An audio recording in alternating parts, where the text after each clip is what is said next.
Assalamualaikum warahmatullahi wabarakatuh. Alhamdulillahirabbil alamin. Alladzi yahdi man yasha'u ila siratim mustaqim. Asyhadu an la ilaha illallah wahdahu la syarikalah wa asyhadu anna Muhammadan abduhu wa rasuluhu la nabiyya ba'da.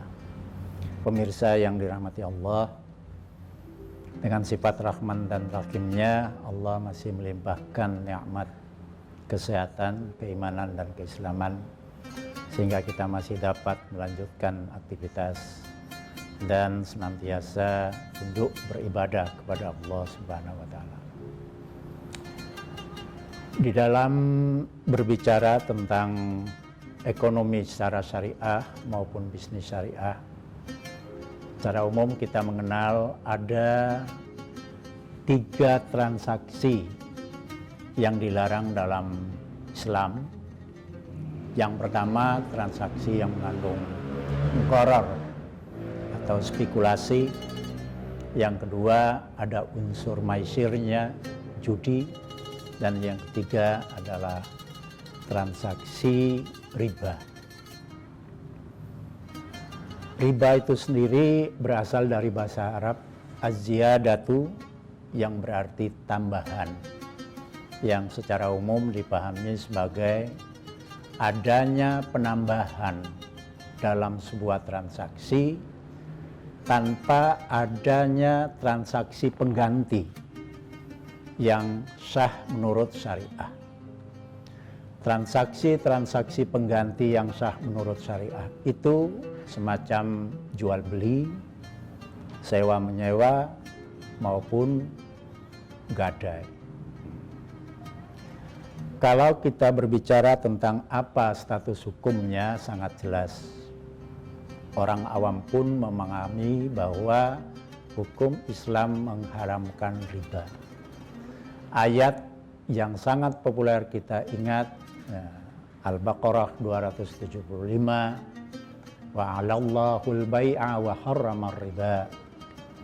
Al-Imran 130, Allah mengingatkan, a'udzubillahi minasyaitonirrajim, ya ayyuhalladzina amanu la ta'kulur riba adhafan mudha'afa. Sehingga yang patut kita luruskan, ya, kadang-kadang orang masih memahami ada ikhtilaf dalam memandang riba. Bukan.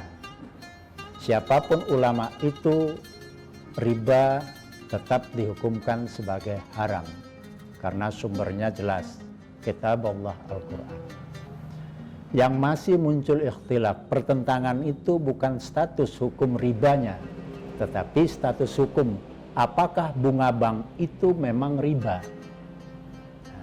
Jangankan di dalam negeri, ulama fikih muamalah yang di luar sana pun juga masih ada yang berpendapat, sehingga dapat kita pilah menjadi 3. Yang pertama, bunga bank pasti dan jelas adalah riba.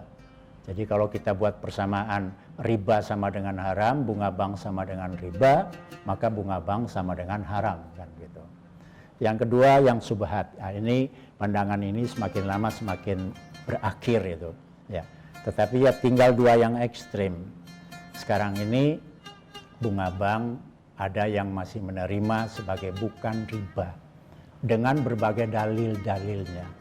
Kedua pihak ada alasannya, ada argumennya. Tetapi saya langsung saja pada apa sebenarnya bahaya praktek riba dalam transaksi ekonomi maupun transaksi keuangan. Yang jelas kalau bunga bank itu kita sepakat bahwa nyata-nyata itu adalah praktek riba, maka oleh sohibul mal, itu bahasa syariahnya, atau kreditur, pada saat memberikan itu pasti ada satu bargaining, ya, di mana krediturlah yang menentukan dan mudorib atau debiturlah pasti melaksanakan. Sehingga bahayanya di sana terjadi kedoliman. Apalagi sebagaimana yang kita saksikan dampak konkretnya ketika ekonomi mengalami penurunan drastis di kondisi COVID semacam ini. usaha melemah, produksi melemah, pendapatan melemah, pasti debitur akan kesulitan membayar kembali. Tetapi dalam sistem bunga semua sudah ditetapkan sebagai fix. You sanggup atau tidak sesuai kesepakatan kredit, angsuran per bulannya sekian. Disitulah yang saya contohkan, ya, contoh kecil bahwa ada kedoliman dari kreditur kepada pihak debitur yang menerima dan menggunakan pinjaman. Pemirsa yang dirahmati Allah, mudah-mudahan akan dikaji lebih luas dalam kesempatan lain. Mudah-mudahan juga ada manfaat bagi kita. Kurang dan lebihnya mohon maaf. Billahi taufik wal hidayah. Assalamualaikum warahmatullahi wabarakatuh.